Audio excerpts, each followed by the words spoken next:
இந்த கதையை எழுதியிருக்கிற சுபா அவர்களே, சுரேஷ் ராம் அவர்களே மற்றும் மேடையில் அமர்ந்திருக்கிற பேராளுமைகளே, கலைஞர்களே, தமிழ் சொந்தங்களே, உங்கள் அனைவருக்கும் என்னுடைய பணிவார்ந்த வணக்கத்தை தெரிவித்துக் கொள்கிறேன். மாண்புமிகு பறை இசை வெளியீட்டு விழா என்பதை விட மாண்புமிகு பறை தமிழர் பண்பாட்டு கூடல் என்று சொல்லக்கூடிய வகையில் ஒரு இனத்தின் பண்பாடு குறித்து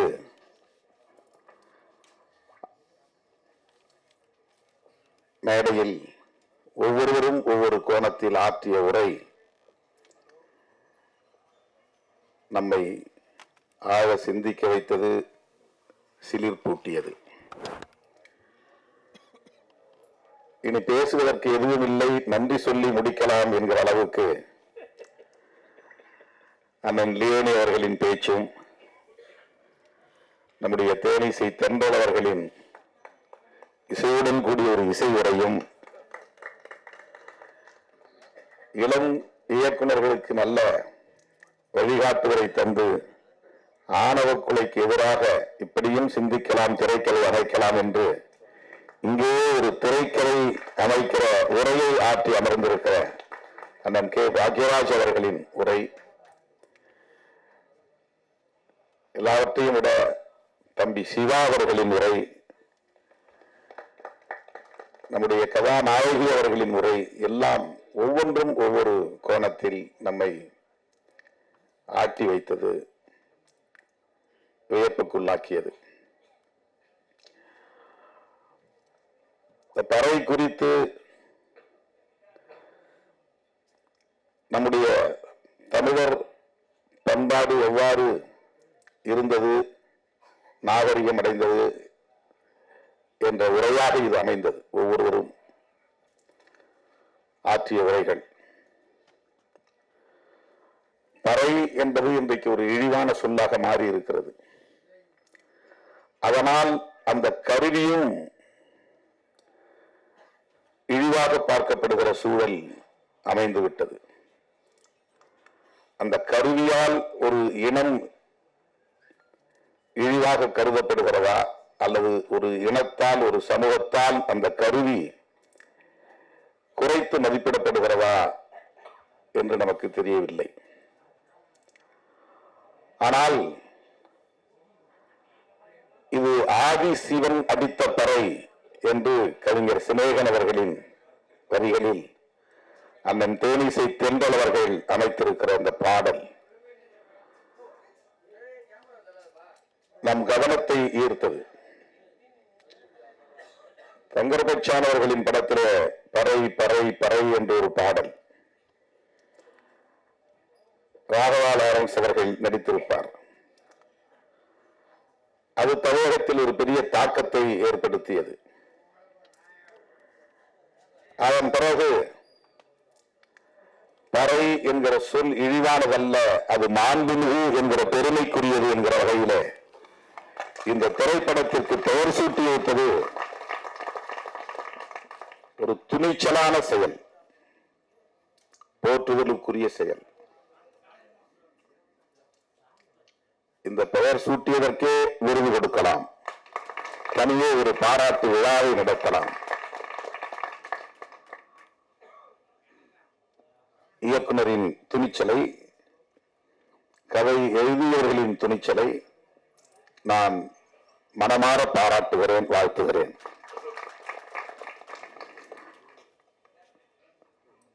பறை என்பது ஒரு பொதுவான சொல். அனைத்து இசைக்கும் இசை கருவிகளுக்கும் மூலம்.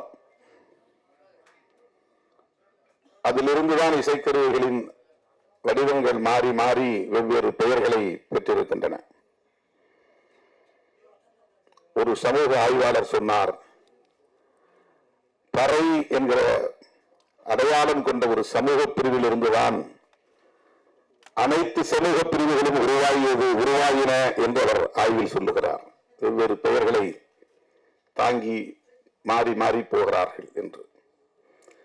ஒட்டுமொத்த இந்த சமூகத்தின் மூல சமூகம்தான் பறை என்கிற பெயரில் அழைக்கப்படுகிற சமூகம். இது ஒரு சமூக ஆய்வாளரின் கருத்து. இன்னும் சொல்ல போனால் மறைந்த தமிழரசன் அவர்களின் கருத்து, தமிழ்நாடு விடுதலைப்படையை நிறுவிய தமிழரசன் அவர்களின் கருத்து. வெவ்வேறு பெயர்களில் வெவ்வேறு சமூகங்கள் அழைக்கப்பட்டாலும் மனிதகுலத்தின் பாரம்பரிய வரலாற்றில் பார்க்கிற போது ஒரு குலத்தில் இருந்துதான் எல்லா குலமும் என்கிற போது தமிழ் சமூகத்தில் அந்த மூல சமூகம் ஆதி குலம் பறையர் குலம்தான் என்று அந்த வல்லுநர்கள் பதிவு செய்கிறார்கள். பறை அடித்தவனால் பறையன் என்று பலரும் கருதுகிறார்கள். அப்படி இருக்க வாய்ப்பே இல்லை. இன்றைக்கு நீங்கள் ஒரு கிராமத்திற்கு போனால், பறையர் குடியிருப்புக்கு போனால் 200 குடும்பங்கள் 300 குடும்பங்கள் இருக்கிறார்கள் என்றால் அந்த 300 குடும்பங்களை சார்ந்தவர்களும் பறை அடிப்பதில்லை. அவர்களுக்கு பறை பற்றி தொடர்பும் இருப்பதில்லை. அந்த கிராமத்தில் சிலர்தான், விரல் விட்டு எண்ணக்கூடிய சிலர்தான் பறையடிக்கிற ஒரு வழக்கத்தை வைத்திருப்பார்கள். எல்லா மக்களும் விவசாயத்தை செய்யக்கூடியவர்கள் தான். அவர்களுக்கு ஏரோட்ட தெரியும், நடவு நட தெரியும், அறுப்பு அறுக்க தெரியும், தாள் அடிக்க தெரியும். விவசாய பெருங்குடி மக்கள் தான். அந்த விவசாய பெருங்குடி மக்களை ஒட்டுமொத்தமாக பறையர் என்ற பெயரில் அழைத்து இழிவுபடுத்தி இருப்பதற்கு என்ன காரணமாக இருக்க முடியும்? இது குறித்து பலர் ஆய்வு செய்திருக்கிறார்கள்.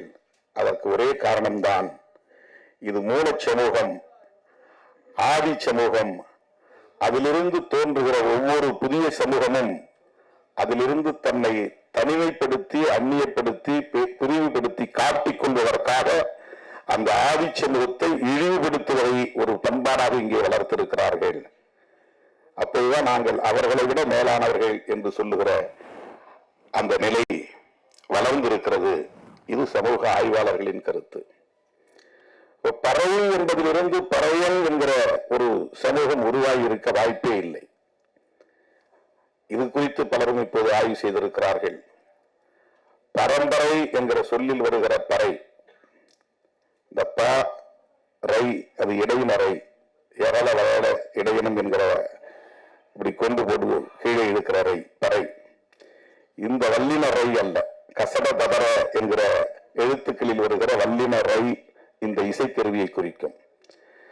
அந்த பறையன் என்கிற சொல்லில் இருக்கிற எழுத்து இடையின ரகரத்தில் வருகிற ரை என்கிற சொல்லை குறிக்கும், எழுத்தை குறிக்கும். ஏனென்றால் அதற்கு ஒரு விளக்கம் தருகிறார்கள். பரன் பறை இது இரண்டும் தாய் தந்தை என்று சொல்லுகிற சொல்லோடு வருகிற 7வது தலைமுறையின் பெயர்.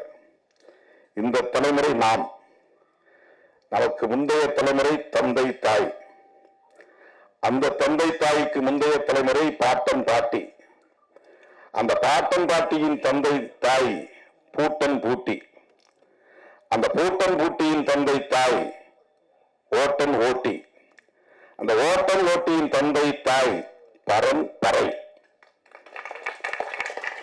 7வது தலைமுறை ஆதி குடி. அந்த பரனுக்கும் பறைக்கும் பிறந்தவர்கள் சேயோன் சேயோன், சேயோனுக்கும் சேயோனுக்கும் பிறந்தவள் ஓட்டன் ஓட்டி, ஓட்டனுக்கும் ஓட்டிக்கும் பிறந்தவர்கள் பூட்டன் பூட்டி, பூட்டனுக்கும் பூட்டிக்கும் பிறந்தவர்கள் பாட்டன் பாட்டி, பாட்டனுக்கும் பாட்டிக்கும் பிறந்தவர்கள் தந்தை தாய். இன்றைக்கு நாம் இது 7 தலைமுறை குறிக்கிற ஒரு சொல்லாடல் தமிழிலே உண்டு. அந்த பறையை குறிக்கிற சொல்தான் பறையன் என்கிற பெயராக மாறி இருக்கிறதே தவிர பறை அடிப்பவனால் இவன் பறையன் என்று ஆகியிருக்க வாய்ப்பே கிடையாது.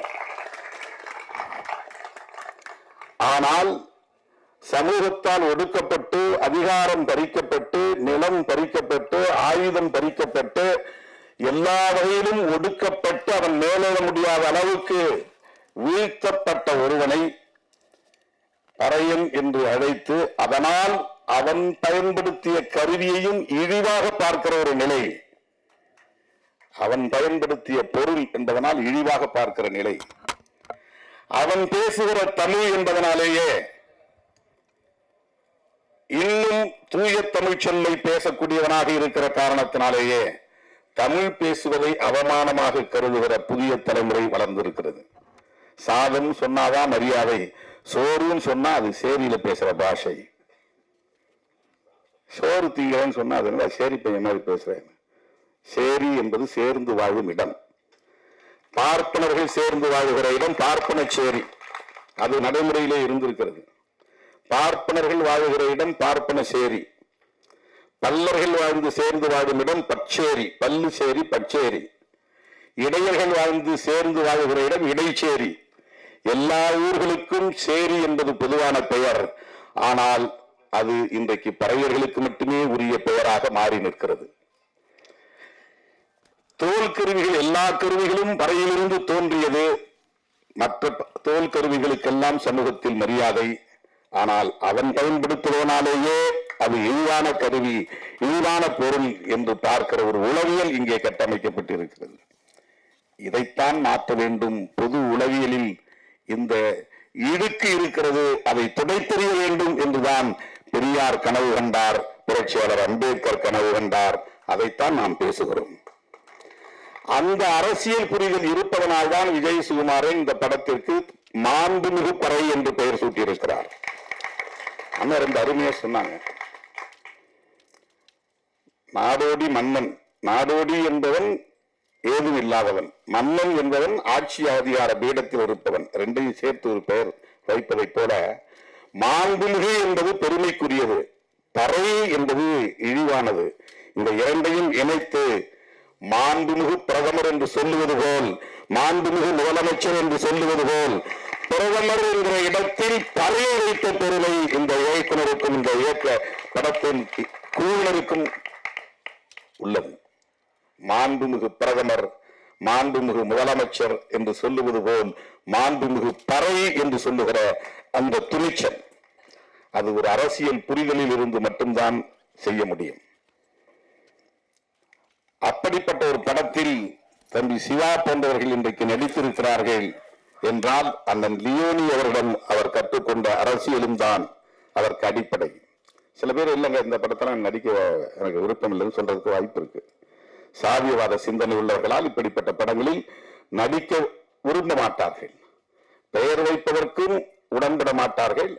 அப்படியே இயக்குனர் பெயர் வைத்தாலும் இந்த படத்தில் நான் முதலாக போய் அறிமுகமாக வேண்டுமா? இப்ப படத்துல முதல் படத்தில் நடிச்சாக்கா அந்த படத்துடைய பெயர் சேர்ந்து போகும். சில பேருக்கு பெயர் முன்னெட்டுல சேரும். அப்போ இவருக்கு என்ன முன்னெட்டு வரும்? அவருக்கு ஒரு தயக்கம் வரும். ஆனால் நான் ஒரு பறையனாகவே வாழ வேண்டும், பறை கலைஞனாகவே வாழ வேண்டும் என்று திண்டுக்கல் சக்தி கலைக்குழுவில் போய் நான் ஒரு மாதம் பயிற்சி பெற்றேன் என்று சொல்லுகிற அந்த துணிச்சல். மறைந்த கவிஞர் இன்குலாப் சொல்லுவார், பார்ப்பனியத்தின் கொடூரத்தை உணர நீ பறையனாய் வாழ்ந்து பார் என்று அவர் கவிதை எழுதியிருப்பார். பார்ப்பனியத்தின் கொடூரத்தை உணர நீ பறையனாய் வாழ்ந்து பார் என்று. அவரவர் இருப்பிலிருந்து எல்லாவற்றையும் பார்க்கிறோம். பிறரின் நிலையிலிருந்து அவர்களை புரிந்து கொள்வது என்பது அது ஒரு தனி பயிற்சி. அண்ணன் பாக்யராஜ் என்ன சொன்னார், எவ்வளவு நகைச்சுவையோடு அது சொன்னார். ஒரு மணி அடிச்சுக்கிட்டே தீபாராதனை காட்டுறதுங்கிறது சாதாரண ஒரு வேலை இல்லை. அதுக்கும் ஒரு ஞானம் வேண்டும், பயிற்சி வேண்டும். சர்வர் வேலை செய்யறதுக்கு ஒரே நேரத்தில் 10 பேர் வருவான், 10 விதமா ஆர்டர் பண்ணுவான். அதை அனைத்தையும் கேட்டு மனசுல ஞாபகத்துல வச்சு அதை போய் ஆர்டர் பண்ணி வாங்கிட்டு வந்து எவன் எது கேட்டானோ அவன்கிட்ட கொடுக்கணும். அவனுக்கு தகுந்த மாதிரி பில் போட்டு வாங்கி கொடுக்கணும். இது எவ்வளவு பெரிய பணி தவர்களே. பறையனாய் வாழ்வது என்பது அவ்வளவு கடினமானதல்ல. நீ மன்னனாய் வாழ்ந்துவிட முடியும் இந்த சமூகத்தில். ஒரு பறையனாய் வாழ முடியாது என்பதுதான் இன்குலாப் அவர்களின் அனுபவம். ஒவ்வொரு நாளும் ஒவ்வொரு களத்திலும் அவர்கள் சந்திக்கிற அவமானங்களும் இழிவுகளும் அவமதிப்புகளும் தாங்கிக் கொள்ள முடியாது. திரைப்பட வாய்ப்பு கேட்டு வந்தேன், என்னால் முடியாது என்று என்னை வீட்டுக்கு அனுப்புகிற போது அந்த வீட்டுக்கு போறது எனக்கு பெரிய அவமானமா இருக்கு, திரும்ப போறது. ஆனால் நான் இங்கேயே வேலை செய்வேன். அந்த ஒரு சின்ன அந்த ஒரு நிகழ்ச்சியில் அவருக்கு இருக்கிற அந்த ஈகோ அவருடைய மானம் தொடர்பான ஒன்றாக இருக்கிறது. திரைப்படத்தில் வாய்ப்பு கிடைக்கல, நான் திரும்ப போனா ஊர்ல இருக்க என்ன நினைப்பான், அது எவ்வளவு பெரிய காயத்தை மனசுல ஏற்படுத்தும். எப்படி நம்ம தலை நிமிர்ந்து வாழ முடியும், மற்ற இளைஞர்களோட எப்படி அங்க நடமாட முடியும், அது எனக்கு பெரிய தலைக்குனிவை தரும் அப்படின்னு நினைக்கிறார். இந்த மான உணர்ச்சி ஒவ்வொரு மனிதனுக்கும் உண்டு. ஆனால் அத்தனை இடங்களிலும் அவன் காலடி வைக்கிற அத்தனை இடங்களிலும் அவனுக்கு இழிவும் அவமதிப்பும் இருக்குமே. ஆனால் அவன் உள்ளம் எந்த அளவுக்கு ஒவ்வொரு நாளும் காயப்படும் என்பதை உணராமல் பலர் பேசுகிறார்கள் என்பதனால் தான் இன்குலாப் சொன்னார், நீ பார்ப்பனியத்தின் கொடுமையை உணர வேண்டுமானால் பறையனாய் வாழ்ந்து பார் என்று சொன்னார். அந்த பறையன் என்பது இந்த பறையடிப்பவன் என்கிற பொருளில் இல்லை. இந்த சமூகத்தால் வீழ்த்தப்பட்ட ஒரு பெரிய சமூகம், ஆதி சமூகம். தோழர்களே, சாதி அமைப்பு என்பது இந்த சமூகத்தில் எவ்வளவு கொடூரமான தாக்கத்தை ஏற்படுத்தி இருக்கிறது. ஆணவ கொலை பற்றி அவருடைய அனுபவத்தை அண்ணன் பாக்கியராஜ் சொன்ன போது ரொம்ப அதிர்ச்சியாக இருந்தது. அது இன்றைக்கும் தொடர்கிறது. இது ஒவ்வொரு மனிதனுக்குள்ளும் தன் குடும்ப கௌரவம், சாதி கௌரவம் என்பதோடு இணைக்கப்பட்டிருக்கிறது. 10 மாதம் சுமந்து ஈன்றெடுத்த பிள்ளைக்கு பாலூட்டி சீராட்டி பாராட்டி வளர்த்தாலும், பல கனவுகளோடு இவர்களை கொஞ்சி மகிழ்ந்து வளர்த்தாலும் தன் குடும்ப கௌரவம் பாதிக்கப்படும் என்கிற போது அதற்கு விஷம் கொடுத்து நஞ்சு கொடுத்து கொள்ளக்கூடிய அளவுக்கு அவர்களின் சாதிய உளவியல் இங்கே கட்டமைக்கப்பட்டிருக்கிறது. பெற்ற பிள்ளையை படுகொலை செய்யக்கூடிய அளவுக்கு ஒருவனை உந்தி தள்ளுகிறது என்றால் அது எந்த அளவுக்கு ஒரு பித்துக்குளித்தனமான உளவியல்.